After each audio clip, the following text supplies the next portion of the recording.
Қайырлы күн, құрметті оқушылар. Бүгін жұмысқа байланысты мәтін есептерді немесе мәселе есептерді шығаратын боламыз.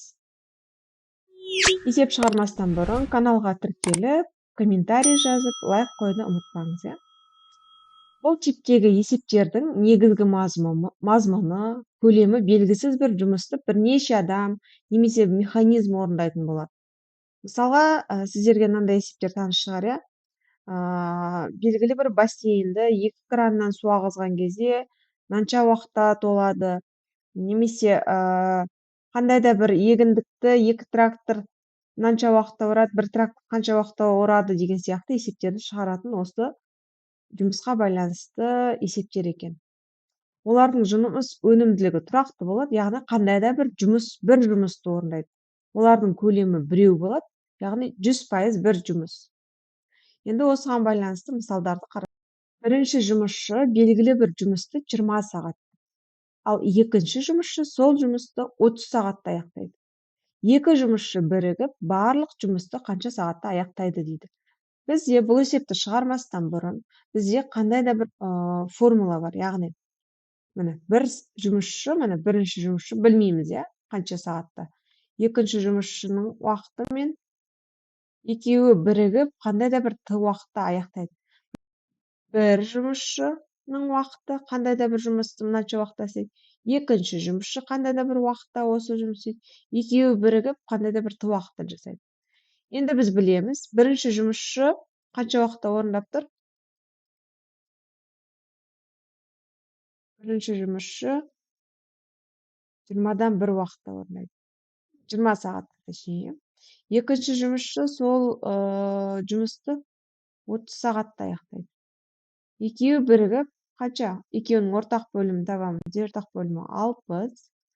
Бірінші бөлшекке қаншадан берем? 3-тен берем, 20-ны 60-қа бөлем. Екінші бөлшекке 60-ты 30-ға бөлем, 2-ден берем. Так, 3 пен 5-ті қосамын, болады менде 5.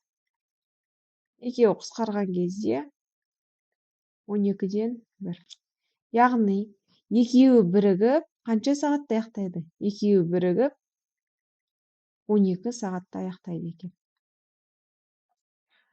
Так, енді бізде жауап таптық. Дәл осы есепті кестемен шығарып көрейік. Бізде қайттан бізде жұмысшымыз белгілі. Мына кестемен шығару өте ыңғайлы негізі. Мынау қандай да бір уақыт, мынау қандай да бір жұмыстың жылдамдығы, және де мынау жұмысшының қанша уақытта жасайтындығы. Яғни, V-ны көбейтеміз Т-ға тең болады қандай да бір А жұмысшының уақытын, А жұмысшы. Яғни, өнімділік, біз қанша уақытта жасаймыз, қандай жылдамдықпен жасаймыз, сол керек болады өнімділік. Уақыт, қанша уақытта жасайтын, және де қандай да бір жұмысты. Бізде мына жерде тұрақты мән,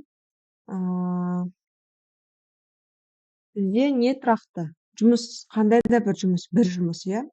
Қандай да бір жұмыс. Бізде бірінші жұмысшы бар, және де екінші жұмысшы бар. Енді осылардың өнімділігін, уақытын жазатын боламыз. Уақыт бізде бірінші жұмысшы белгілі бір жұмысты 20 сағатта жасайды. Екінші жұмысшы 30 сағатта жасайды. Бізге барлық жұмысты табу керек. Барлық жұмысты неше уақытта жасайтындығын табу керек. Бізге мынаны табу керек. Барлығы.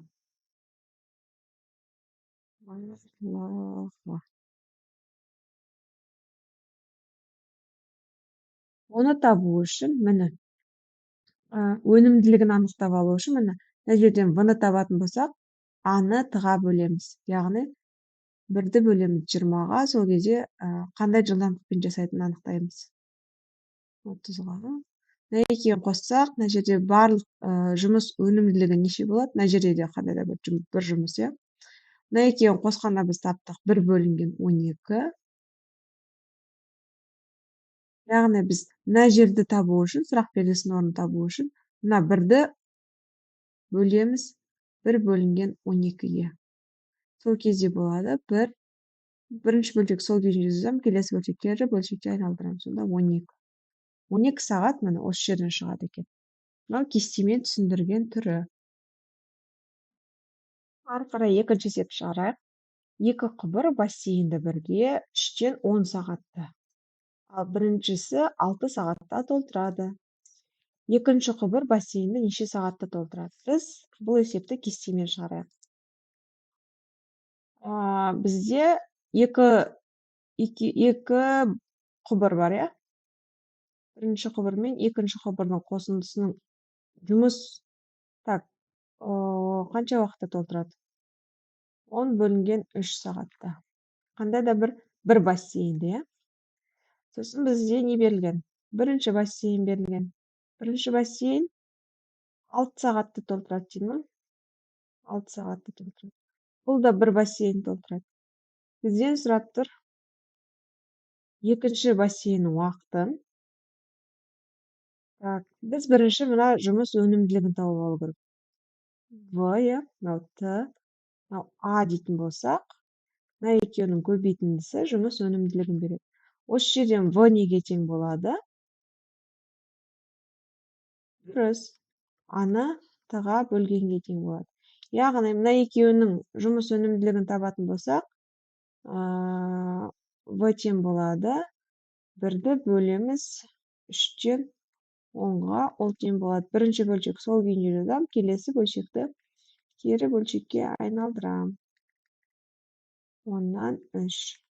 Яғни 10-нан 3-ке тең болады екен. Келесі В тең болады. 1-ді бөлеміз 6-ға, бөлшекмен жазатын болсам 6-дан 1.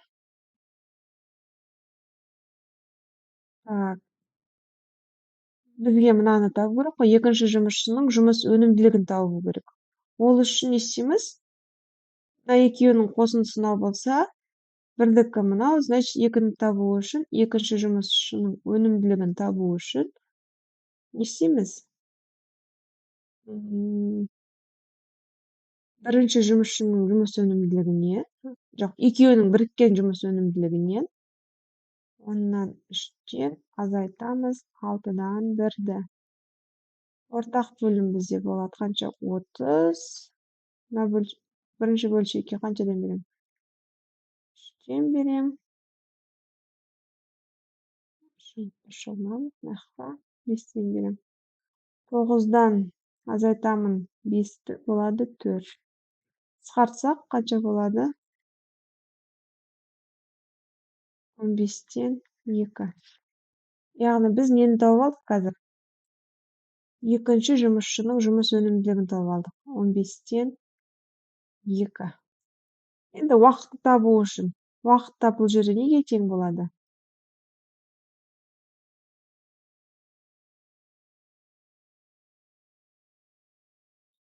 Мына жерде Т тең болады.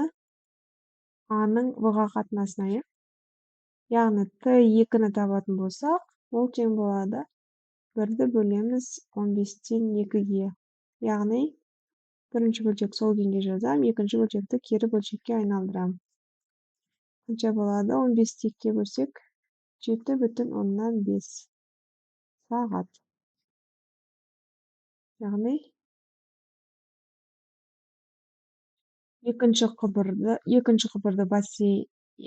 құбыр бассейнді 7,5 сағатта толтырады. Жауабы 7,5 сағат. Өнімділігіне байланысты келесі есептерді шығарайық. 8 жұмысшы жұмыстың 7-ден 3 бөлігін 21 күнде бітірсін. 28 күнде жұмыстың қалған бөлігін неше жұмысшы бітіреді? Бізге жұмысшының қанша уақытта бітіретінін анықтау керек.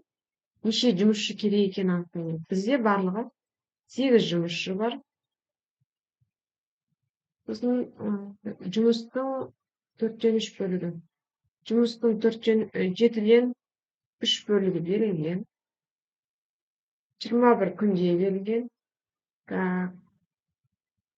Келесі бізге 28 күнде неше жұмысшы бітіреді, соны анықтау керек. Бізге мынаны анықтау керек. Өнімділікті, иә? Өнімділікті анықтау үшін мына екеуінің өнімділік пен уақыттың көбейтіндісі жұмыстың көлемін беру керек. Яғни өнімділікті табу үшін в тең болады 7-ден 3-ті 21-ге бөлуіміз қажет.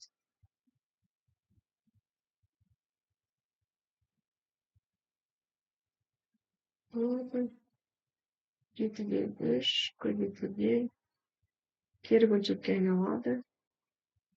Так, маған 1-ден 7-ден 49-дан 1. Өнімділік бізде 49-дан 1 болады. Так, енді бізге тағы не табу керек? Жұмыстың көлемі жалпы бізде бір жұмыс бар. Біз оны уже 7-ден 3 бөлігін орындап қойғанбыз. Значит, 1-ден азайту керек 7-ден 3 бөлігін. Так.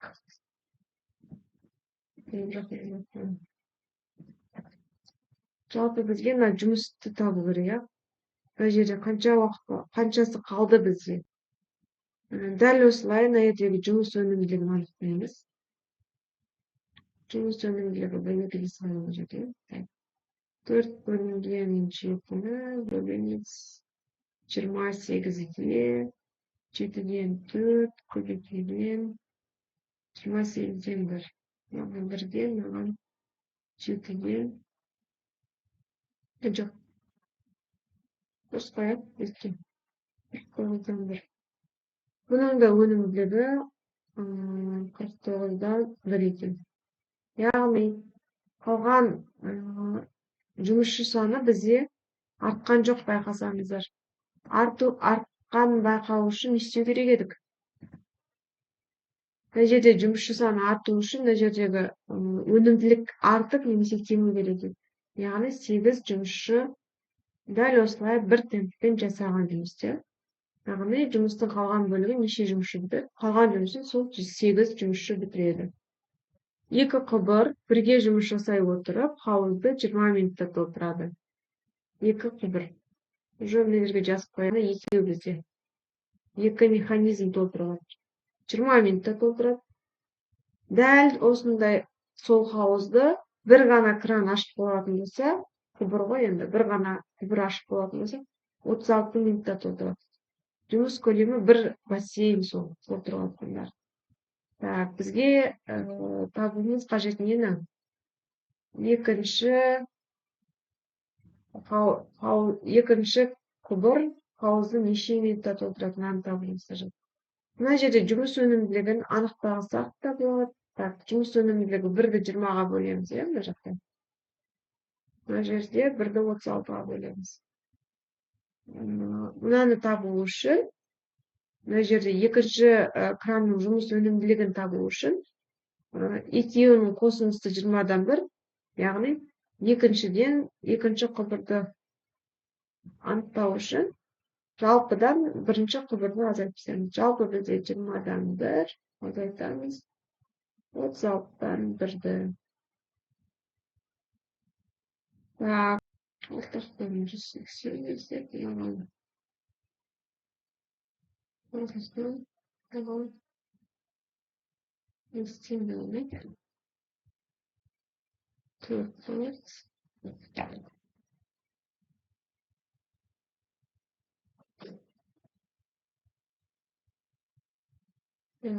жүз бір бөлінген 45.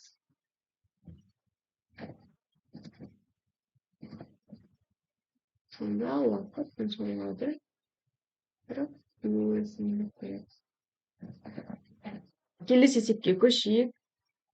Бір арыстан 1 килограмм етті 1 минутта жейді, 100 арыстан 100 килограмм етті неше минутта жейді. Так, жұмысшы бізде мына жерде біреу,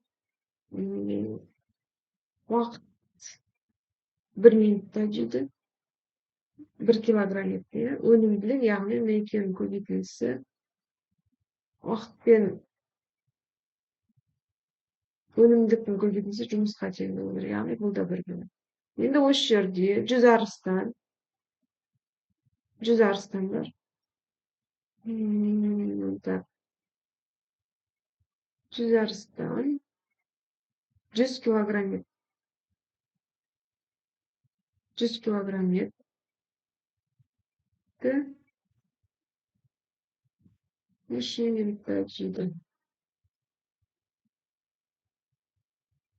Жұмыс көлемі 100 килограмм етті, иә? Яғни мына жерде көбейткенде 100-ді 100-ге бөлеміз 1 минут, иә?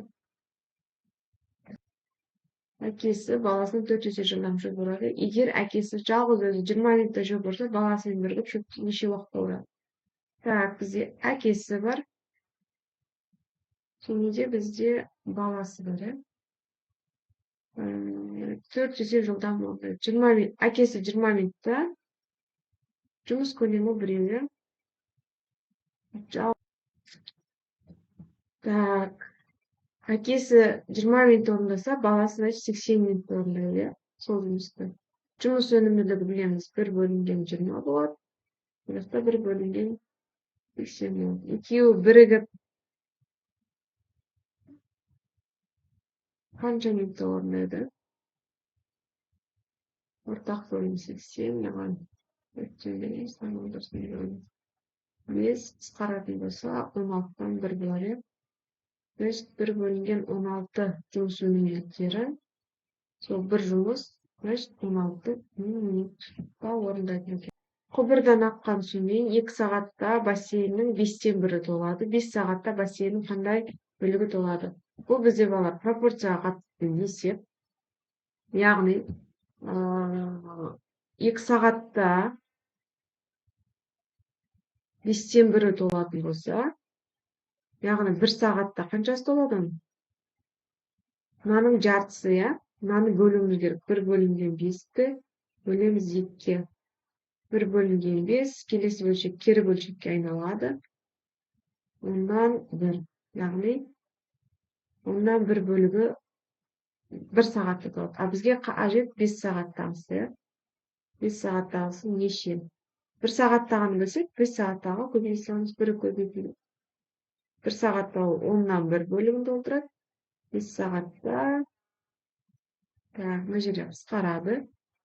Маған 2-ден, маған 1-ден, 2-ден 1. Жарсын толтырып қояды, жарсын толтырып қояды.